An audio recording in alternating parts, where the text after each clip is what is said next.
नमस्ते दोस्तों, मैं हूं आपका दोस्त। आज मैं आपको एक ऐसी कहानी सुनाने जा रहा हूं जो मुझे एक पुराने डायरी से मिली है। यह कहानी है मेरे एक दोस्त राहुल की। राहुल एक खोजी पत्रकार था और उसका काम था ऐसी जगहों पर जाना जहां जाने की कोई हिम्मत नहीं। एक बार उसे एक बहुत ही अजीब केस मिला। लोगों का कहना था कि हिमालय की तलहटी में एक शहर है जिसका नाम अमावसपुर है और वहां जाने वाला कोई भी वापस नहीं आता। राहुल ने इस रहस्य को सुलझाने का फैसला किया। डायरी 12 अगस्त। मैं अपनी बाइक में अमावसपुर के लिए निकल रहा हूं। रास्ता बहुत ही और चारों तरफ घना जंगल है। मेरे साथ मेरा कैमरा और कुछ जरूरी सामान है। गांव वालों ने मुझे बहुत समझाया कि मैं न जाऊं, लेकिन मेरे अंदर का पत्रकार मुझे रोक नहीं पा रहा।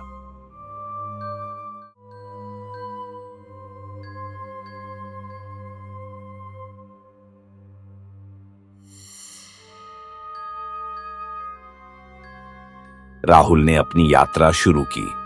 जैसे जैसे वह आगे बढ़ा, मौसम खराब होने लगा। सूरज ढल गया था और घना कोहरा छा गया। उसकी बाइक का इंजन अचानक बंद हो गया।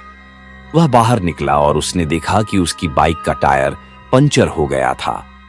अब उसके पास कोई रास्ता नहीं था सिवाय पैदल चलने के।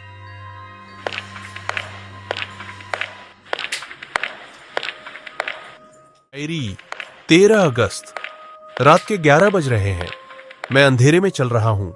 मुझे दूर से कुछ रोशनी दिखाई दी।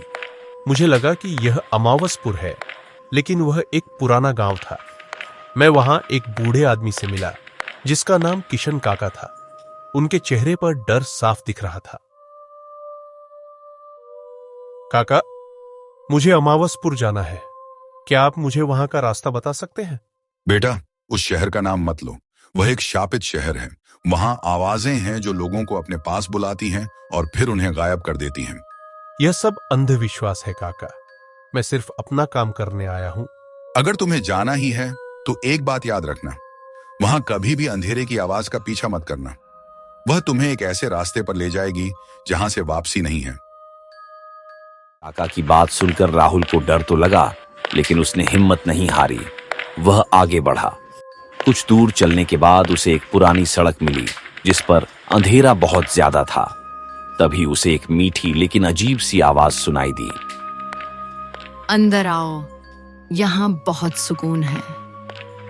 राहुल को लगा कि वह एक लड़की की आवाज है और वह मदद मांग रही है। आवाज की दिशा में जाने लगा। वह किशन काका की बात भूल गया था। वह जितना आवाज की तरफ बढ़ता, वह आवाज और भी दिलकश होती जाती। डायरी 14 अगस्त। मैं एक अजीबो गरीब जगह पर पहुंच गया हूं। यहां सब कुछ उल्टा है। पेड़ नीचे से ऊपर की तरफ बढ़ रहे हैं। आसमान में लटकी हुई है। मुझे एक भयानक एहसास हो रहा है। तभी मुझे एक परछाई दिखाई दी। यहाँ तुम्हारा स्वागत है राहुल। तुम कौन हो और तुम्हें मेरा नाम कैसे पता?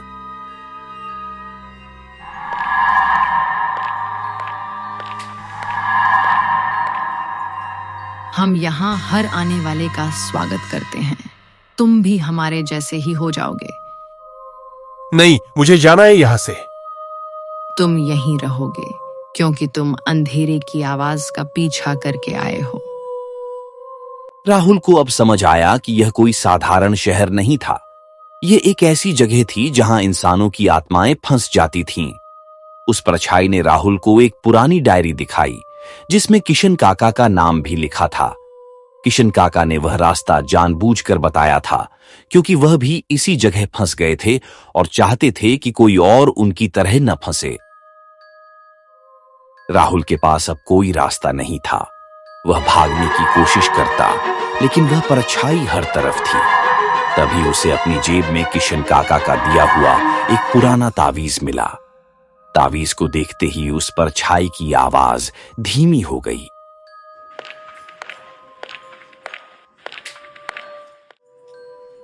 डायरी 15 अगस्त। मैं उस जगह से बाहर आ गया हूं। मुझे नहीं पता कि यह कैसे हुआ। शायद वह तावीज और मेरी हिम्मत ने मुझे बचा लिया। मैंने अमावसपुर की सच्चाई को दुनिया के सामने लाने का फैसला किया है। ये कोई शहर नहीं बल्कि एक मायावी जाल है। राहुल आज भी जिंदा है और उसने अमावसपुर की सच्चाई दुनिया को बताई। लेकिन वह कहता है कि आज भी रात को जब वह अकेला होता है तो उसे दूर से अंधेरे की आवाज सुनाई देती है जो उसे वापस बुलाती है।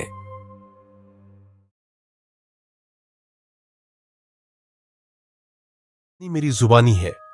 इस कहानी को सुनाते वक्त आज मेरे होंठ और मेरे हाथ कब आ रहे हैं और मुझे ऐसा लग रहा है कि वह मंजर आज भी मेरे सामने है और मैं इस बात को आज तक नहीं भुला पाया हूं कि मेरे साथ उस वक्त क्या हुआ था। यह कहानी कब की है, जब मेरे दादा का देहांत हो चुका था और मैं दिल्ली में नौकरी करता था और उस वक्त के टाइम पर मेरे को और ऑफिस की तरफ से इतना काम का प्रेशर था जिससे कि मैं अपने दादा के अंतिम और तेरी में तक नहीं जा पाया। जब तक मैं जा पाया जब तक सब कुछ हो चुका था। मैं इस पैसे के अंधकार में इतना अंधा हो चुका था कि मैं अपने लोगों तक भूल गया। शहर में रहने लगा और अपने गांव के रीति रिवाज और दादा के साथ बताए हुए पलों को भूल चुका था। मुझे दादा की 13वीं के बाद समय मिलता है और मुझे छुट्टी मिल चुकी होती है ऑफिस से घर जाने के लिए और मैं दादी के घर के लिए रवाना हो जाता हूं। आज भी याद है कि मुझे दादा पहले बाजार ले जाया करते थे और हम लोग गांव में मेला घुमा करते थे। जब हम लोग अपनी गर्मियों की छुट्टियों में जाया करते थे तो दादा दादी हमारे लिए खाने पीने की चीजें बना के रखा करते। अरे आपसे बात करते हुए मैं इतना खो गया, मुझे पता तक नहीं चला कि मैं दादी घर पहुंच चुका था।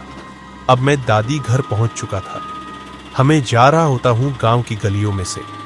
मैं अपने धीरे धीरे दादी के घर की तरफ बढ़ाई जा रहा था। तभी अचानक मुझे रास्ते में मेरा दोस्त रोहित मिलता है। अरे भाई, कहाँ जा रहे हो? गांव में इतनी सालों बाद देखा आज तुमको। हाँ भाई, काम था ना मेरा शहर में, वह भाई पर नौकरी करता हूँ। शहर में बैठकर इसी वजह से गांव आने का मौका ही नहीं मिला। तुम्हारे दादा तो नहीं रहे अजय, अब तुम ही अपने दादी के अकेले सहारे हो। हाँ, सही कह रहे हो भाई। मैं अपनी दादी का सहारा हूं और मैं दादी से ही मिलने जा रहा हूं। काफी सालों बीत गए, मैं तो उनका चेहरा तक भूल चुका हूं। तुम आखिरी बार 10 साल पहले आए थे। हाँ भाई, गांव में आओगे और इतने सालों बाद आज गांव में आकर काफी अच्छा लग रहा है। और गांव तो वैसा ही है जैसे पहले था, ज्यादा कुछ बदला भी नहीं है। जो घर मिट्टी के अब वो पक्के हो चुके हैं और लोगों के घर में लाइट की दिक्कत नहीं होती और सब लोग अपने काम में ध्यान लगाते हैं और कोई भी किसी से मतलब नहीं रखना। बस पुराने ही लोग मेरे जानते हैं। अब तो गांव में नए लोग बच चुके हैं। सही कह रहे हो अजय भाई, अब तो यही सब पर बदला है। वैसे गांव तो बड़ा पुराना जैसा ही है। चलो ठीक है भाई, मैं निकलता हूं, काफी देर हो चुकी है। मेरी दादी मेरा घर पर इंतजार कर रही होगी, नहीं तो वह बोलेंगे कहां पे रह गया था इतनी देर तक। तो मैं अपनी दादी के घर की तरफ के लिए निकल जाता हूं और मैं जा रहा होता हूं धीरे धीरे। समय बाद मैं दादी के घर पहुंच जाता हूं।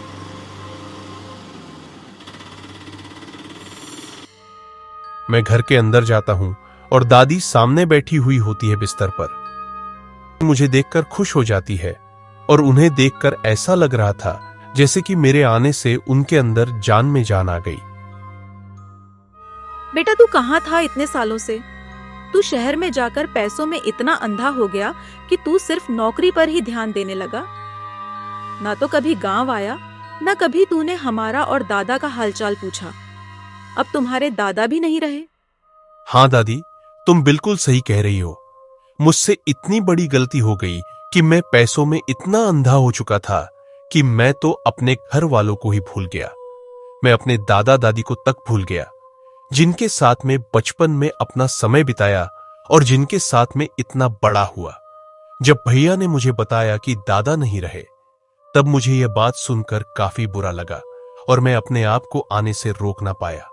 पर मैं क्या करता, मेरे ऊपर काम का इतना प्रेशर था, इस वजह से मैं गांव आने की सोच भी नहीं सकता था।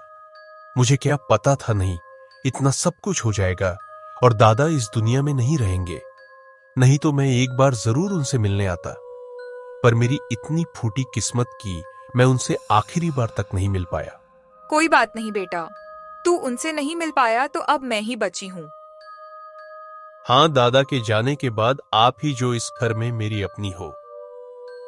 दादी, मुझे काफी समय हो गया, गांव अभी तक पूरी अच्छी तरीके से घूमा भी नहीं हूं।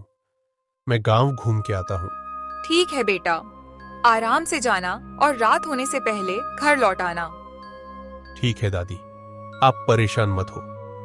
वैसे इस गांव का छप्पा छप्पा जानता हूं और मैं गांव घूमने के लिए निकल जाता हूं। इतने सालों बाद इस गांव को देखकर काफी अच्छा लग रहा था। लोग अपने खेती किसानी में व्यस्त थे और बच्चे खेल रहे थे और ऐसा लग रहा था कि यह बचपन कष्ट वापस आ जाए और मैं भी अपनी दादी घर जाऊं और मुझे भी ऐसा पल जीने के लिए मिले। गांव घूमते घूमते मुझे काफी रात हो गई थी और मैं घर की तरफ जा ही रहा था। तभी अचानक से मुझे एक घर दिखता है। उस एक घर को देखकर ऐसा लग रहा था जैसे वह कितने सालों से बंद हो और किसी ने उसके अंदर एक कदम तक ना रखा हो।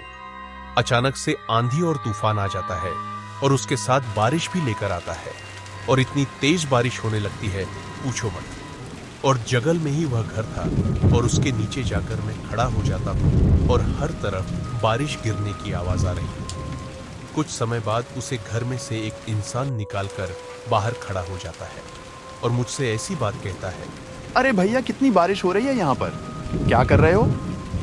कुछ नहीं भाई साहब, मैं तो बस गांव घूमने आया था और रात हो गई और इस वजह से बारिश भी होने लगी। तभी मैं आपके घर के नीचे आकर खड़ा हो गया। भैया, ये बारिश तो रुकने से रही। आप एक काम करो, आप मेरे साथ मेरे घर के अंदर आ जाओ। जब बारिश रुक जाएगी तो आप अपने घर चले जाना और इस बारिश का कुछ पता भी नहीं है कब ये ठहर जाएगी। मैं उसे इंसान की यह बात सुनकर खुश हो जाता हूँ। मैं तो यह सोचता हूँ कि कितना भला आदमी है कि उसने मुझे अपने घर में छाया दी और मुझे अपने घर के अंदर बुला रहा है जिससे कि मैं बारिश से बच सकूं। पर मुझे क्या पता था कि इसके बाद मेरे साथ क्या होने वाला है। उसके घर के अंदर जाते ही ऐसा लग रहा था कि यह घर कितने सालों से बंद है और उसके घर में काफी गंदी बदबू भी आ रही थी। ऐसा लग रहा था जैसे कि कोई जानवर मरा हुआ है। कोने में घर पूरा अंदर से फैला हुआ, नीचे बिस्तर गिरे हुए, पर ऐसा लग रहा था जैसे कि किसी ने इस दरगाह इतना बड़ा हालत बना दिया है और किसी ने कदम तक नहीं रखा है इस घर में इतने सालों से। मैं और वह एक कोने में जाकर बैठ जाते हैं और बातें करने लगते हैं। वैसे तुम कहाँ के रहने वाले हो भाई? मैंने आज तक इस गांव में देखा नहीं है और ना ही मैं तुम्हें जानता हूं। लगता है तुम कहीं बाहर से आए हो। सही बात है आप कि मैं यह इस गांव का हूं ही नहीं। मैं तो बाहर से आया हूं। अपने दादी घर घूमने मेरे दादा का देहांत हो चुका था और काम के चक्कर में मुझे आने का मौका नहीं मिला। जब मेरी छुट्टी हुई तो मैं आया हूं। चलो, अच्छी बात है। तुम अपनी दादी से आखिरी बार मिल लेना। इस बार पता चले कि अगली बार ना मिल पाऊं। यह बात सुनकर मुझे काफी अजीब लगता है और मुझे थोड़ा बहुत उसके ऊपर शक होना शुरू हो जाता है। अच्छा, ये तुम्हारा दादी का घर है? तो तुम बचपन में भी आते हो कि यहाँ पे घूमने, और तुम इस गांव का छपछपा जानते होंगे। जी हां, सही बात है आपकी। मैं इस गांव का चप्पा चप्पा जानता हूं और मुझे इस गांव का हर घर और हर कोना पता है। क्या तुम्हें इस घर के बारे में कुछ पता है जिसके अंदर आज हम लोग बैठे? हां, इस घर के बारे में मैं जानता तो हूं। लोग कहते हैं कि इस घर में पहले ही जमींदार रहा करता था जो लोगों के ऊपर पहले अत्याचार करता था। एक दिन वह जमींदार हार्ट अटैक से मारा जाता है। तब से उसकी आत्मा यहां पर घूमती है और लोगों को यहां पर रात में आने से डर भी लगता है। पर मुझे किन चीजों से डर नहीं लगता है, क्योंकि मैं पढ़ा लिखा इंसान हूं। ये गांव वाले तो झूठी बातें करते हैं। अच्छा, तुमको ये लगता है कि ये गांव वाले झूठी बात करते हैं इस घर के बारे में? मुझे लगता है कि लोग सही कहते हैं कि इस घर में भूत है। कुछ समय पहले मैं भी इस घर में आया था और उस दिन के बाद से मैं अपने घर नहीं लौट पाया हूं और इसी घर के अंदर फंसा हूं और मैं किसी की तलाश कर रहा हूं। यह बात सुनकर मैं सब समझ जाता हूं कि वो कौन है और मैं वहां से तुरंत उठ के भागने लगता हूं। उसे घर से भागते समय कोई घर पर वो भी अपने असली रूप में खड़ा था। जिसके अंदर वो काफी डरावना लग रहा था।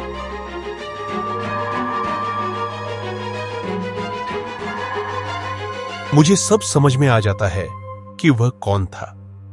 वो एक भूत था जो इस घर में इतने सालों से बंद था, जो भी किसी की तलाश में था कि कोई यहां पर आए और मैं उसे अपने जाल में फंसा लूं। वह तो मैं वहां से जल्दी भाग जाता हूं, नहीं तो मैं आज यह कहानी आप लोगों को नहीं सुना पाता। हमेशा दोस्तों, यह कहानी मेरी जुबानी है।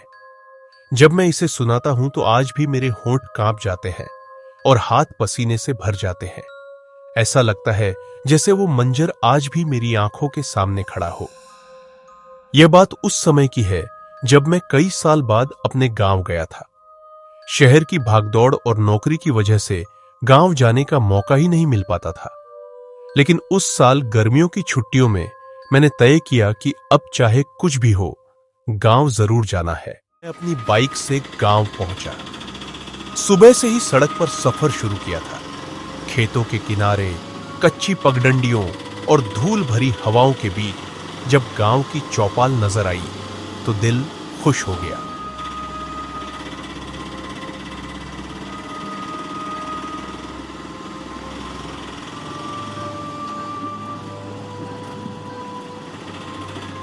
गांव में सबसे पहले मैं सीधे दादा के घर पहुंचा। बरामदे में दादा बैठे थे। दादा! दादा ने मुझे देखा तो उनकी आंखें भर आईं। अरे अजय बेटा, तू सच में आ गया? कितने साल हो गए तुझे देखे? मैं उनके पास गया, उनके पांव छुए और पास बैठ गया। दादा ने मेरे सिर पर हाथ फेरा और बोले, बड़ा हो गया है तू, अब पूरा शहरिया लगता है। कहां रहा इतने दिन? तेरी दादी तो हर वक्त तेरी बात करती थी। काम की वजह से आ नहीं पाया दादा, लेकिन दिल तो हमेशा गांव में ही रहा। शहर में चाहे कितनी भी रौनक हो, असली सुकून गांव में ही है बेटा। कुछ देर तक उन्होंने गांव की बातें की, खेत, मौसम और मेरे बचपन की शरारतें। फिर अचानक उनका चेहरा गंभीर हो गया। गांव तो वही है, पर यहां कुछ जगहें ऐसी हैं जहां जाना ठीक नहीं, खासकर वो पुरानी हवेली। मैं हंसते हुए बोला, दादा, ये सब पुरानी कहानियां हैं, बचपन से सुनता आया हूं। नहीं बेटा, वो कहानियां नहीं हैं, हकीकत है। वहां जाने से लोग डरते हैं, तू भी दूर ही रहना। उनकी बातों में डर और चिंता साफ झलक रही थी। मैंने माहौल हल्का करने के लिए मुस्कुराकर कहा, ठीक है दादा, आपकी बात मानूंगा। दादा से बातें करके मन हल्का भी हुआ और भावुक भी। अब सोचा कि इतने सालों बाद गांव आया हूं तो दोस्तों से भी जरूर मिलना चाहिए। दादा, मैं अपने दोस्तों से मिलकर आता हूं। ठीक है बेटा। इतने सालों बाद इस गांव को देखकर काफी अच्छा लग रहा था। लोग अपने खेती किसानी में व्यस्त थे और बच्चे खेल रहे थे, और ऐसा लग रहा था कि यह बचपन कष्ट वापस आ जाए और मैं भी अपनी दादी घर जाऊं और मुझे भी ऐसा पल जीने के लिए मिले। गांव घूमते घूमते जैसे ही मैं गली के नुक्कड़ पर पहुंचा, अचानक किसी ने पीछे से आवाज लगाई, अरे अजय! मुड़कर देखा तो मेरा बचपन का सबसे प्यारा दोस्त राहुल खड़ा था। चेहरे पर वही शरारती मुस्कान, लेकिन अब दाढ़ी मूंछ आ चुकी थी। वो भागकर मेरे पास आया। कमीने, इतने सालों बाद याद आई गांव की? मैं हंस पड़ा। अबे, काम ने ऐसा घेर रखा था कि टाइम ही नहीं मिल पाया। सोचा छुट्टियों में थोड़ा चैन मिलेगा तो सबसे मिल लूं। चल, पहले एक कप चाय पिला देता हूं, वही पुराने चाय वाले चाचा की दुकान पर। हम दोनों पैदल ही गली पार करके उस चाय की दुकान पर पहुंचे, जहां बचपन में हम घंटों बैठा करते थे। दोनों पैदल ही गली पार करके उस चाय की दुकान पर पहुंचे, जहां बचपन में हम घंटों बैठा करते थे। चाय वाले चाचा अब बूढ़े हो गए थे, लेकिन जैसे ही उन्होंने मुझे देखा, पहचान लिया। अरे अजय बेटा, तू तो शहर जाकर हमें भूल ही गया। चल बैठ, एक दमदार चाय बनाता हूं। हम लकड़ी की पुरानी बेंच पर बैठ गए। चाचा ने चाय सामने रखी तो वही पुरानी खुशबू और मिट्टी की सौंधी महक ने दिल भर दिया। बता, शहर कैसा है? वहां भी अब वही मस्ती है या सब किताबों और काम में डूब गया है? शहर में मस्ती कहां भाई, बस काम, ऑफिस और ट्रैफिक। सुबह निकले तो शाम को लौटे। गांव की तरह खुला आसमान और चैन की सांस कहां मिलती है। तो अब यहीं रह जा। रोज हमारे साथ खेत चले, तालाब चले और शाम को चौपाल पर बैठे। अबे इतना आसान है क्या? शहर की आदत छूटे तब ना। हम दोनों ठहाका मारकर हंस पड़े। फिर अचानक राहुल का चेहरा गंभीर हो गया। उसने धीमी आवाज में कहा, सुन अजय, आज तू गांव आया है तो तेरे साथ एक जगह चलूंगा, पर पहले वादा कर कि डर नहीं जाएगा। मैंने हंसते हुए पूछा, अबे कहां चलना है? पुरानी हवेली। अरे भूत वूत कुछ नहीं होते भाई, सब अंधविश्वास है। तो आज रात तू मेरे साथ चल, फिर देख लेना। रात का समय था। पूरा गांव अंधेरे में डूबा हुआ था। केवल कहीं कहीं लालटेन की हल्की रोशनी जल रही थी। राहुल और मैं हवेली की तरफ बढ़े। रास्ता सुनसान था। झिंगुरों की आवाजें और हवा की सरसराहट डर को और गहरा रही थी।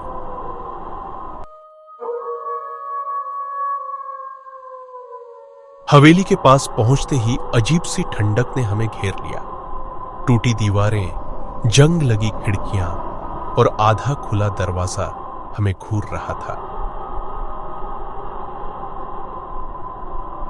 चल अंदर चलते हैं।